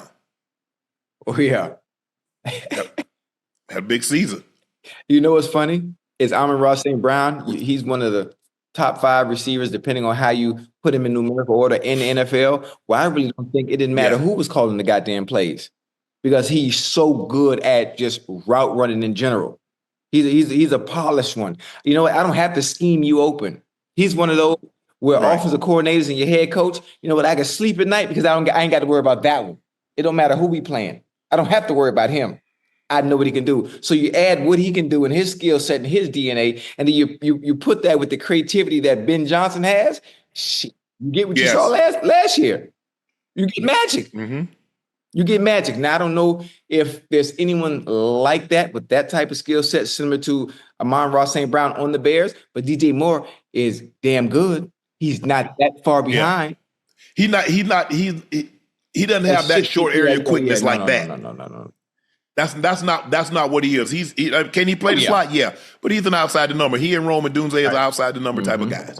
He'll be all right. So He's gonna be all right. The good thing about it is Ben Johnson is going to understand and know his players' strengths and put them in position to be able to make those plays and not allow them to be exposed in whatever their weakness is that we can't see watching from home. We don't know it. They know it. In Justin Fields' preseason debut against the Packers, Fields was ultra efficient. He was 3 of 4 on passing, 42 yards, ran the ball twice for 14 yards, and didn't take a single sack. Fields orchestrated a sharp opening drive against the Packers' starting defense, capping it off with a 13-yard rushing touchdown. This set the tone for an excellent preseason opener for Aaron Glenn's squad. Does Fields remaining calm, composed, in a controlled pocket? What do you think, Ocho? Did you like what you saw from him? Yeah, absolutely. Absolutely. Listen, we saw flashes of brilliance when he was with the Bears. We saw flashes of what he can do when he's with the Pittsburgh Steelers. So what we saw tonight is what we expected from Fields. It's all about him just being consistent and being able to do it week to week to week. He's always wanted his opportunity to be a starting quarterback. I think he wasn't dealt a fair deal in Chicago because when you look at the Chicago Bears and that organization and the way they conducted and handled quarterbacks throughout the years, it hasn't been great at all. It hasn't been great at all. It just hasn't. Now things are a little different. Got Ben Johnson there, Caleb Williams. Things are different. The way they're running the system. Obviously, in Pittsburgh, Russ was promised a starting job. Russ gets hurt. Justin Fields comes in. He plays phenomenal. But obviously once Russ gets healthy, Justin Fields is benched. Boom. Damn it. Can I just get an opportunity? Can I get an opportunity to shine and show what I can do at the quarterback position? I can be quarterback number one. If you put me in a situation that is advantageous for me and my skill set. Now that in New York with a player's coach that played the game and understands exactly what you can and can't do and going to do what he needs to do to make sure you're successful. You got Garrett Wilson. I don't know who. And I can't remember his last name. I meant to write it down. I don't know if it was a fullback that kept making those plays tonight or a tight end. I think he wore 47. I think he was wearing 47. Hey, young Bull popped out on film. He popped out on film to the point where, well, I don't know who this is, but I guarantee you he's going to have a starting job. I don't know if it was a fullback or a tight end, but he was balling. Jets had 403 yards, total yards. Green Bay had 2 turnovers. Time of possession was 38-41 Jets, 21-19. First downs was 21-12 in favor of the Jets. Like I said, I think his name is Jay Tufele. He made the team tonight. He did. 2 sacks. And he had a fumble recovery for a touchdown. Yeah. He's going to be all right. Yeah. But I think that's the key for him. The Jets showed Justin Fields that they wanted him. Yeah. They gave him a 2-year deal. They put him in. He's the starter. They do have Tyrod to be his backup, but that's what he wanted. That's why he didn't go back to Pittsburgh. He said, "No, y'all already showed me what y'all want. Y'all already did me. How y'all gonna do? Pittsburgh. You're not gonna do me dirty twice." Absolutely. Listen, Pittsburgh is a situation where there's a young lady that wants you. She wants you. She don't want nobody else to have you, so she puts you in the friend zone. Until the dude she really won't get his act together. Okay, now I'm gonna put you off on the bench. Now I'm gonna go deal with Russ. That's the situation last year. So listen, you get smart. That ain't the situation that's ideal for me and where I want to go. New York is perfect for him. Right. He got somebody that actually wants him. And when you have somebody that actually wants you, you're able to play freely, understanding, okay, I don't have to look over my shoulder. I don't have the pressure of having to do everything perfect and do everything right. I can just play football. That's the thing. And I think AG, they moved on from Aaron Rodgers basically for Justin Fields. Yeah. And but he made it easy for him, Unc. He made it easy. You have someone like AG. AG ain't playing with that. I'm not sure if I'm ready. I don't know if I'm buying in. I don't know if I'm be there for training camp. I don't know if I want to take a dog. Man, AG ain't got time for that. I'm trying to change the entire culture, and I need players that are bought in, whether you've been playing 5 years or we've been playing 20. I need you on the same page with me, and he just wasn't. Only if you're a relative do you have tolerance with BS as a person's age. Yeah. If that person's not related to you, people like, old people. And look, at this juncture, AG coming in as a new coach, he needs everybody to be bought in. Aaron being as great as he is and being who he is, he can easily sway a locker room. So I think for AG to looking at it like, for me to make sure I still have control of this locker room, let's just move on. Because I'm not so sure if Aaron there was something did AG want to hear Aaron say something? Unless Aaron came with that thing turning backflips like, yes, sir, let's go, AG. I'm ready. Unless he got that, they probably was going to move on anyway, Ocho. They probably was going to move on. Yeah. And but hopefully Justin can seize this opportunity, because this is a perfect opportunity. This might be the best opportunity because, when he went to Chicago, he was going to be the starter. They just didn't have the pieces around him, and I don't know if that system was conducive and the coach was conducive. Right. Now, he has another defensive-minded head coach, but I think AG has an offensive guy that can put Justin Fields in position to be successful. And listen, you would do. Let's understand what Justin Fields has at his disposal over there with the Jets as well. You got Breece Hall, you got brother Allen, who looks like a Derrick Henry, who looks the part. I mean, I'm not saying he's Derrick Henry. I'm just saying they have a 1-2 punch at the running back position. We have one of top 10 receivers in the NFL, depending on where you slate him at, depending on where you want him at, and Garrett Wilson. Well, goddamn, who's the number 2?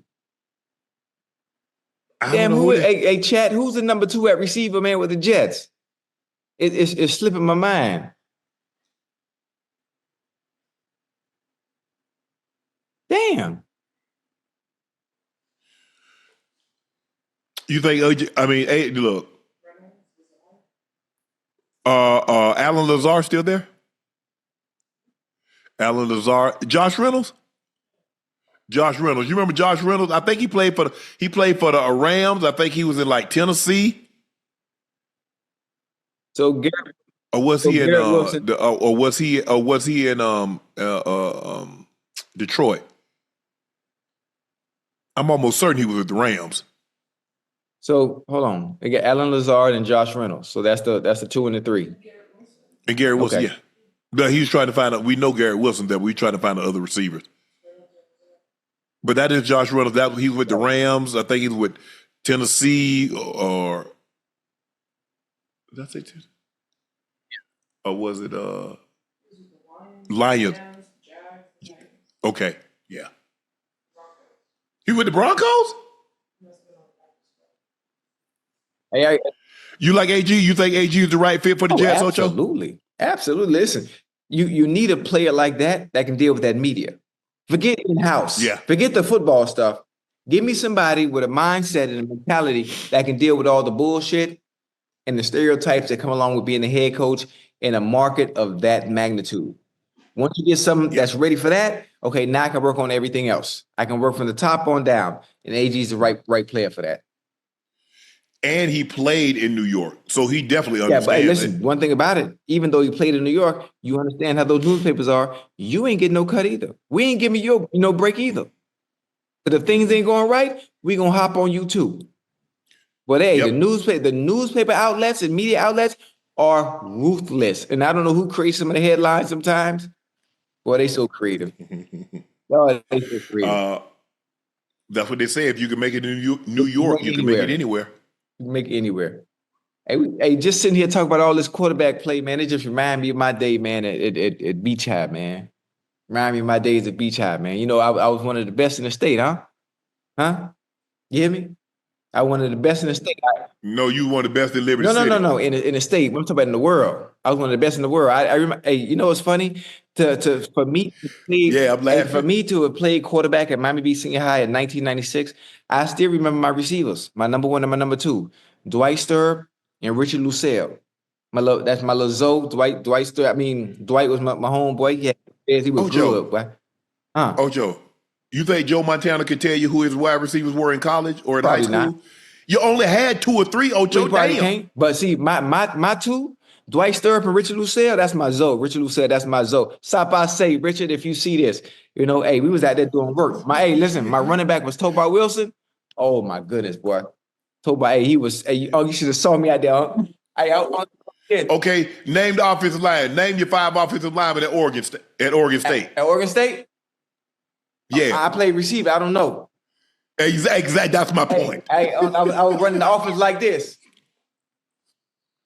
Blue 80. Blue 80. Hey, Mike, you hot. You get two off the mic, you hot, boy. Yeah. Alert. Chad, he ain't say none of that. Alert. And then I go to the gun. Hey, Unc, I go to the gun. He ain't do none of that. Hey, Unc, boy, I used to be killing that thing at quarterback. I had on the number 2 too. Hey, you got to remember, Unc, I was the baby when I was a freshman. D Starks was the quarterback. Samari Rowe was the receiver. Terry Cousins was playing running back. So you got to understand. And y'all won 7 games. No, we was good now. Hey, Unc, you got to understand who we played against. 7 games. We played against some good competition now. Miami Northwestern, Miami Central, Edison High School. Them boys were stacked back then, boy. I ain't hear none of them players. I ain't hear none of them names, but y'all name. All the guys that you named played in the NFL. Yeah, they did. I'm just telling you the quality that my school had. We had good quality. We had good. So what happened to the wins? Huh? What the quality? Tell me the quality wins. I know y'all had quality players. What about quality wins? We had some quality wins now. I just don't remember the records from back then. That's a very long time ago. You know your record. Were y'all 14-1, 15-0, 13-2? Obviously, no. We weren't able to. Y'all lost in the state championship. Y'all lost in the semifinals, quarterfinals. Damn, I can't remember, but I did score 4. Hey, listen, what I can tell you is I scored 4 touchdowns in one game, and nobody's done that. Nobody scored 4 touchdowns in one game. Did y'all win that game? Yes. Matter of fact, we almost beat Miami Northwestern the year they won state. One of the greatest high school receivers I saw with my own eyes, Marvin Snoop Menace, out of the Scott Projects that played for Florida State, played with Kansas City for a little bit before he got hurt. I've never seen nothing like Snoop Menace born in high school. Oh my, yeah. Ocho, what am I supposed to do? We almost beat the team that won the state. What am I supposed to do? I'm just trying to relive my story of high school. That's all. I'm just sharing that story. So if we talking football, it's taking me down memory lane. Because we talk about the young bulls that's going into the NFL, they got an opportunity to start at the highest level, and it just brought me back to where it all started. That's all. I'm just sharing my feelings and my story. That's all. My bad. This man here. Oh man. It sucks being you, Ocho. It sucks being old. You want to be young so bad to go back out there with the boys. I do. I'm doing because listen, I'm really not old. Like it makes me upset and it kind of bothers me when people call me Unc. And I think about it. Well, why you calling me Unc? And I look younger than you. Sometimes, like it's like, what you mean, Unc?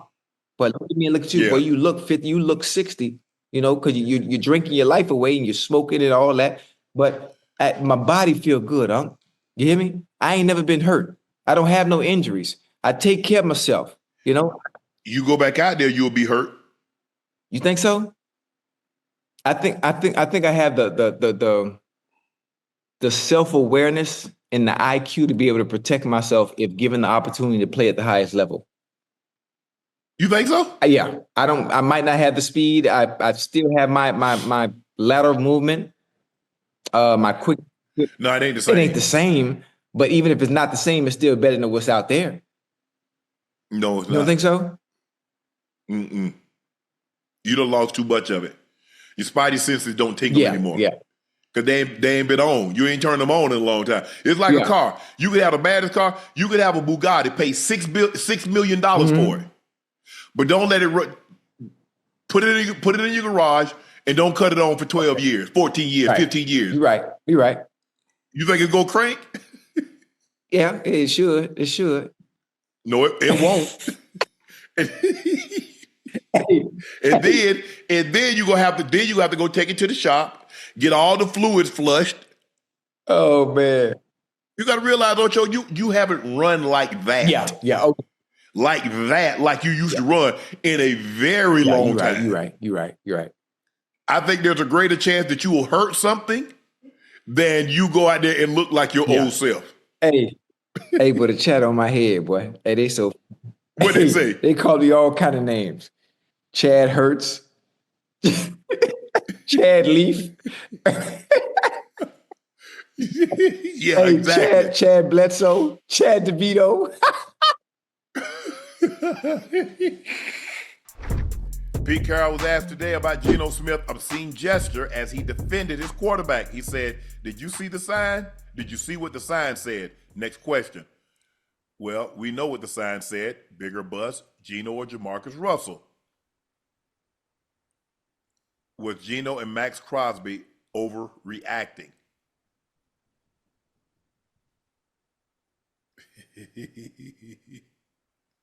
Hey, I mean, I wouldn't. That's a tough one. I wouldn't say overreacted. Boom, you talking trash to me. You got a sign right in my face. All I've done for you. I'm back here in Seattle, and that's what you think of me. I laid my life on the line as your quarterback number one for a couple of years. You know, things didn't work out, and that's how you think of me. I'm coming back. I'm coming back with grace. I love you. I did everything I could for you as a Seahawk, and that's how you feel. Now you feel I'm a bust? What are we talking about? Huh? If anything, you should be applauding me. Clap for me. I know as a quarterback number one, you hold me to a standard as is in comparison to some of the greats. I wasn't Tom Brady. I wasn't Peyton Manning, but I done all I could and laid it on the line for you week in and week out. 12. Well, look, it's not even. I mean, it's not even close to being true. Man. Now, if Geno Smith was Ryan Leaf, okay, we have a conversation about him or Geno. I mean, him or Jamarcus. Yeah. Don't do that as a fan. Like, come on, man. Geno was comeback player of the year. He threw a career high 30 touchdowns, lead the league in completion percentage, and earned back-to-back Pro Bowls. So, by no stretch of the imagination, is Geno Smith a bust? No. But I mean, listen, fans do certain things to get up under your skin. Yep. You know, you leave a situation most of the time and you come back. Some people let their true feelings show on how they really feel about you. Now, understand your loyalty might be to the Seahawks, but all I've done, this is how you really feel about me, truthfully, now that I'm not here. Yes. Even if you like, come on, man, don't do me like that. Yes. Don't do me like that. You mean I dated you for 4, 5, 6 years, and now that I'm going, wait, this is how you truly feel about me? Now that I'm no longer around because I'm of no value? That hurts. That stings. So I can understand where the middle finger came from. I understand, like, what are we talking about? I sacrificed you to make you happy. On Sundays at 1:00, I was throwing touchdowns to DK and Tyler Lockett to make you happy. Noah Fant. A lot of players play for teammates' respect, coaches' trust, fans' appreciation. I guess you didn't appreciate me as much as I thought you did. I like that. So it does hurt. It does. When you put what you put into it. LeBron might not ever admit this, but it hurt him going back to Cleveland, considering what he gave him.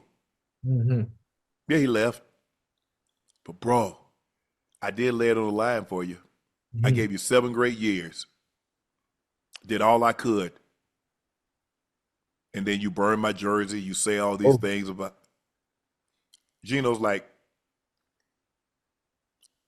I resurrected my career in Seattle. All I wanted was to be appreciated. I know my teammates respected me. I know my coaches trusted me. Does when you put a lot into something.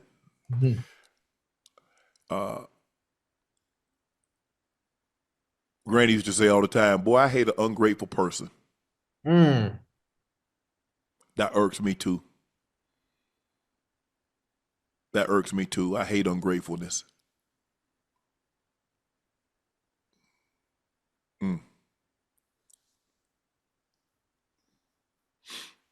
Wish Seattle the best.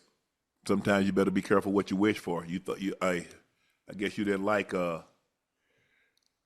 You didn't like Geno. Well, ain't no thing that you're getting. What's his came from Minnesota? What's the guy? Sam Darnold. Sam Darnold. Yeah. Ain't no guarantee. Mm-hmm. He ain't got the weapons that he had in Minnesota. Yeah. He ain't got no Jetta. He ain't got no Addison. He ain't got Hawkinson. He ain't got Aaron Jones. And he ain't got Kevin O'Connell calling plays. And we saw the last two games, right? Did you see the last two games? Ocho, what was the craziest sign you saw as a player? Oh man, that's a good one, Unc. That's a good one. Hey, oh my goodness. Oh my goodness. I enjoy those environments too, Unc. I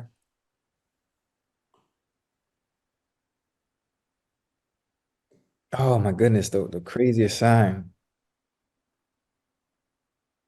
Probably the Ocho instead of Ochocinco, probably Ochocinco. Yeah, yeah. Most of the time. And then it's so funny. They would have their signs. They would have their signs, and I would talk trash back. And I walk up to the stands. Didn't you sign one of their signs? Didn't you sign somebody's sign? Always, yeah. Always sign that sign. And listen, and they always say the same thing. Listen, we do this because we love you. It has nothing to play for the wrong team, but you want our favorites. And everybody say the same thing. They don't really mean it, but they don't have a choice but to go against me. If you really did suck, nobody says the guy that they getting in the game, you suck. Right. It's only the players that's really good that suck, which means you don't actually suck. That means you're very, very good. Mm-hmm. Ain't nobody booing Tom Brady's backup. They booing Brady. Yeah. They're not booing Peyton Manning. The guy that I guarantee you, if the quarterback, I mean, look, they're gonna boo the opposing team, but the loudest boo. Let's just say Tom Brady wasn't first; he was third. Right. They're gonna be looking for Brady because they want to boo him. You boo greatness. Oh, hey, I talk about. I love playing in hostile environments. I love. I couldn't wait. Listen, playing at home is cool. That's fun. Yeah. But I like people cursing and talking trash and all that. That was just. I was so comfortable being uncomfortable in hostile environments. Well, y'all rival was Cleveland. Because remember when Sam White got on the phone and said, "Don't throw batteries. You live in Cincinnati. You don't live in Cleveland." Right. Yeah. You guys, that was you guys because you're both in Ohio. Yeah. Yeah. Battle of Ohio. Right. So it's a natural rivalry. Yeah. I mean, look, there was no love lost before they renamed it the AFC North. It was the AFC Central. Right. I think it was still the AFC Central when you got in. They changed it like in 2002. They went to the 4-team divisions. Because it used to be Cincinnati, Pittsburgh, Cleveland, Baltimore, Tennessee, and Jacksonville. We were all in one division, Ocho. we were all in one division. That's crazy. And then they split it up, and then they took Jacksonville and Tennessee and put them in the South. Seattle used to be in the AFC West. Then they went to the NFC West. But it stayed the Chargers, the Raiders, us, and Kansas City. But like when you got like the Raiders, obviously the Raiders and was our biggest rivals because they came in like the AFL together, the Chiefs. But it's different play. It's definitely different playing on the road than at home. You feel it as you driving in. Everybody's already tailgating. You know what I'm saying, Ocho? They already tailgating. They do it. They throwing the football. They drinking beer already. Like, how the hell y'all drinking beer at 9:00 in the morning? Yeah. But they getting their thing. They grilling.